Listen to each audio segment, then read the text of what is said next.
Hey guys, welcome back to Witches of the Moon.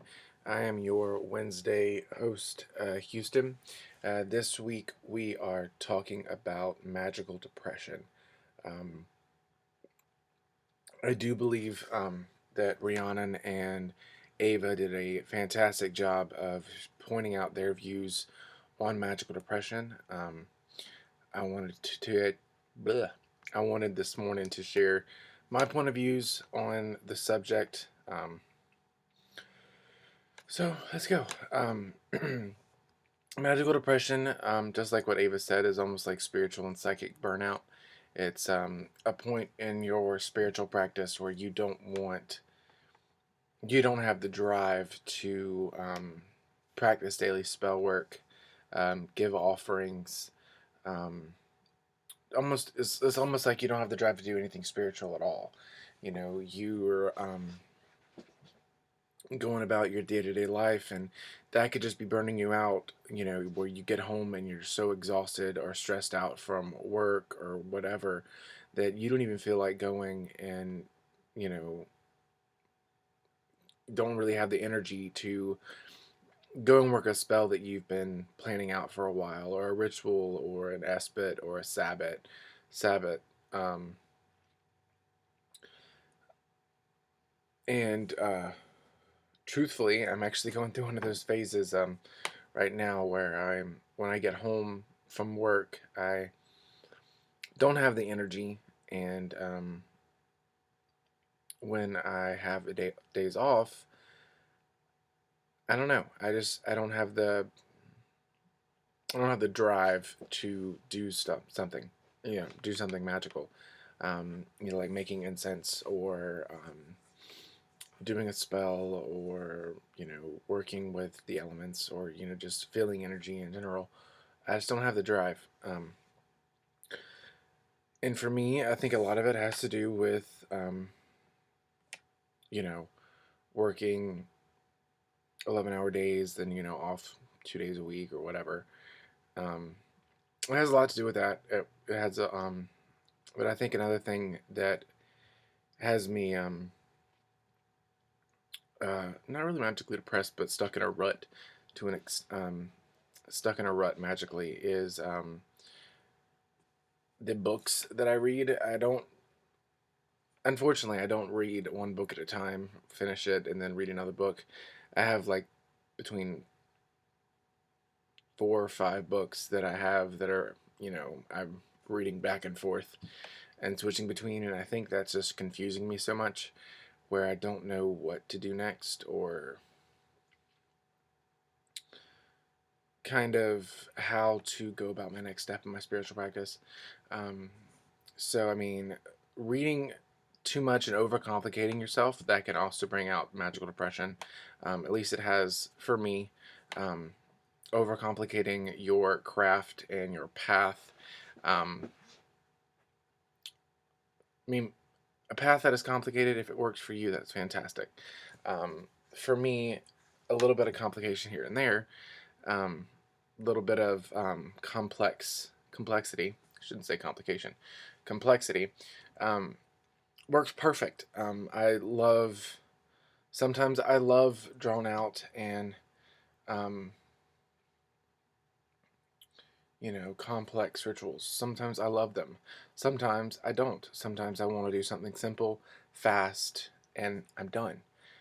Um, my path it varies on what I like to do. I have studied some ceremonial magic, rites of evocation, and I've also studied hoodoo, powwow, folk magic, and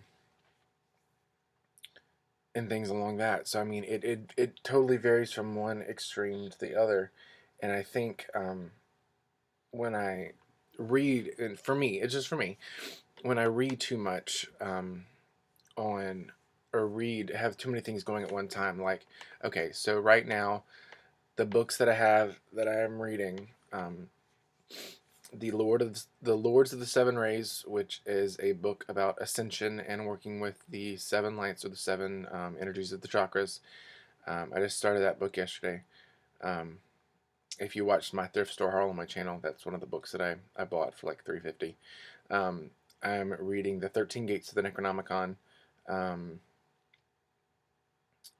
Seeing in the Dark, Reclaiming Your Shamanic Power, and there's one more book, Ascension Magic by Christopher Penczak. So those 4 books, I'm going back and back to forth, back and forth on, reading which whenever I feel like, I want to read today. And I've done that since the beginning of my practice because I've been kind of like a sponge absorbing information. But sometimes when you're reading multiple books like that at the same time, it kind of confuses you and you kind of go into a kind of burnout. And that's happened to me a lot. And but I don't know why I still do it, but I do it anyway. So that's one cause for burnout is too much information. It's kind of information overload. So, and what I'm doing with that and how I'm getting back on track, and I'm working slowly, is I'm putting the books down, and I'm letting everything sink in of what I've read, and I am working with my crystals, working with mostly working with my crystal ball, getting the energy going and realigning my chakras in meditation and working on healing practices and divination practices, since that is what brought me to paganism and the craft to begin with was the art of energetic healing and the practice of divination through tarot cards or scrying or what have you. Getting back to my roots on that helps me a lot of getting out of the rut.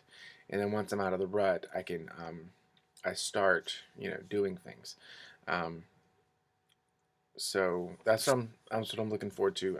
I'm working my way slowly out of this rut, so to speak, and I have a lot of stuff I want to do, but like I've planned out, there are a lot of spells and rituals that I've have in my mind and I've written down that I want to do. It's just every time I go do them, or not really as much go do them, but every time I get home and it's like, oh, I want to go do this when I get home. Every time I, am at work and when I get home, I'm like, no, I'm going to bed, you know.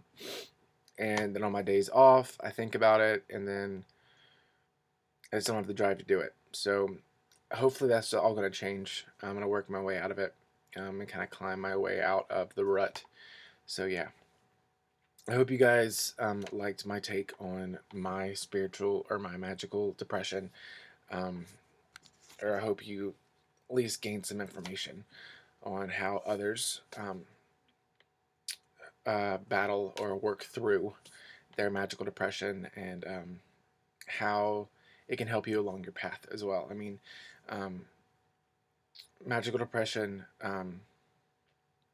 it's almost like depression in and of itself, but it's something that you can work through.